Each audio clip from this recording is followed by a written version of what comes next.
This cab had no firebox, no boiler, no coal, no water, no fireman shoveling fuel into a fire. One engineer operated the GG1. From this cab, a single person controlled 4,600 horsepower of continuous power and could call on over 8,500 horsepower for acceleration. The GG1 could out-accelerate any steam locomotive on the Northeast Corridor. It could sustain over 100 miles per hour with a heavy train. And it did all of this with controls so different from steam operation that an experienced steam engineer had to learn the job almost from scratch. The GG1 hauled the Broadway Limited, the Congressional, the Senator, the premier passenger trains of the eastern United States. And it changed what it meant to be a locomotive engineer.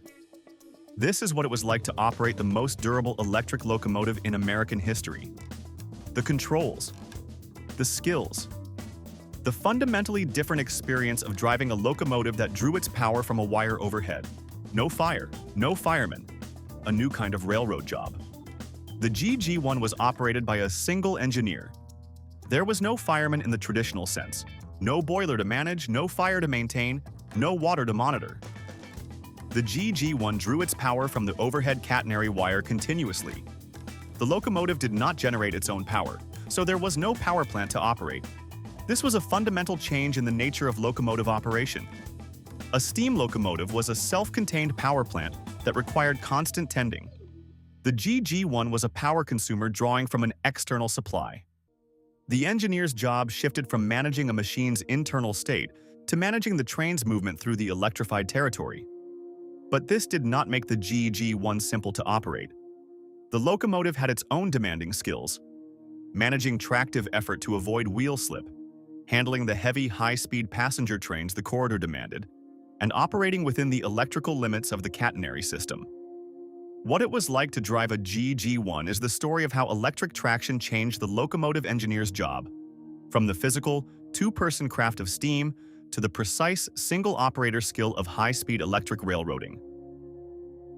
The GG1's primary control was the controller, a handle that regulated the power delivered to the traction motors. Where a steam locomotive used a throttle to control steam flow, the GG1 used the controller to regulate electrical power from the transformer to the motors. The controller moved through a series of positions. Each position connected the traction motors to a different transformer tap, delivering progressively more voltage and therefore more power. The engineer advanced the controller through these positions to accelerate the train and reduced it to decrease power. Advancing the controller had to be done with judgment. The GG1 could deliver enormous power, far more for short periods than its continuous rating. Applying too much power too quickly, especially on starting or on slippery rail, could cause the driving wheels to slip. The engineer managed the controller to apply power smoothly, building tractive effort without exceeding the rail's grip. Wheel slip on a GG1 was managed differently than on a steam locomotive. The engineer monitored the locomotive's behavior and the ammeters that showed traction motor current. A sudden change in current could indicate the onset of slip. The engineer would reduce the controller setting, allow the wheels to regain grip, and then reapply power. The ammeters were the GG1 engineer's primary feedback instrument. They showed the current flowing to the traction motors, which directly indicated how hard the locomotive was working. The experienced engineer read the ammeters continuously, using them to manage power application, detect problems, and operate the locomotive within its electrical limits. Starting a heavy passenger train from a station was where the GG1's acceleration capability showed. The engineer advanced the controller, the traction motors delivered their enormous starting torque, and the train accelerated faster than any steam locomotive could manage. The GG1's ability to get a heavy train up to speed quickly was one of its defining operational advantages on the busy corridor. At speed, the GG1 was smooth and stable. The quill drive that isolated the traction motors from the wheels gave the locomotive an excellent ride at high speed. The engineer could sustain over 100 miles per hour with a heavy train, holding the controller at the appropriate setting while monitoring the ammeters and the track ahead. Power was only half the job. Stopping a heavy, high-speed passenger train was a skill that defined the GG1 engineer. The GG1 used the standard Westinghouse air brake system. The automatic brake valve controlled the brakes on the entire train. The independent brake valve controlled only the locomotive brakes.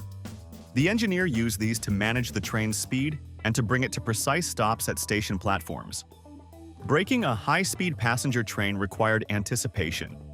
A GG1 hauling a heavy consist at 100 miles per hour had enormous momentum. The engineer had to begin braking far in advance of the stopping point, making controlled brake applications that slowed the train smoothly, without subjecting the passengers to harsh deceleration. Station stops demanded precision. The engineer had to stop the train with the cars positioned exactly at the platform, within a few feet of the correct position. On a heavy passenger train at speed, this required reading the approach, beginning the brake application at the right moment, and modulating the brakes to bring the train to a smooth, precise halt. And passenger comfort was a constant consideration. The GG1 hauled premier passenger trains where the quality of the ride was part of the service. Harsh braking, jerky acceleration, or rough train handling reflected poorly on the railroad. The engineer's skill was measured not just in safety and schedule, but in the smoothness of the operation that the passengers experienced. The Northeast Corridor was one of the busiest and most heavily signaled railroad lines in the world. The GG1 engineer operated under constant signal indications, managing the train's speed to comply with signals, anticipating restrictions, and maintaining the schedule on a line where many trains operated in close succession.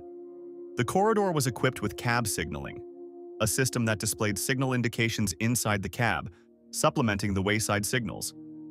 The GG1 engineer monitored the cab signals continuously, responding to changing indications and operating the train within the speed limits the signal system enforced. The combination of high-speed, heavy trains, dense traffic, and demanding schedules made the GG1 engineer's job one of the most respected operating positions on the corridor. The engineer managed a powerful locomotive at high speed through complex signaled territory, maintaining schedule and ride quality on the premier passenger trains of the eastern United States. For the engineers who came from steam, the GG1 was a different world, and learning to operate it meant unlearning the habits of a lifetime.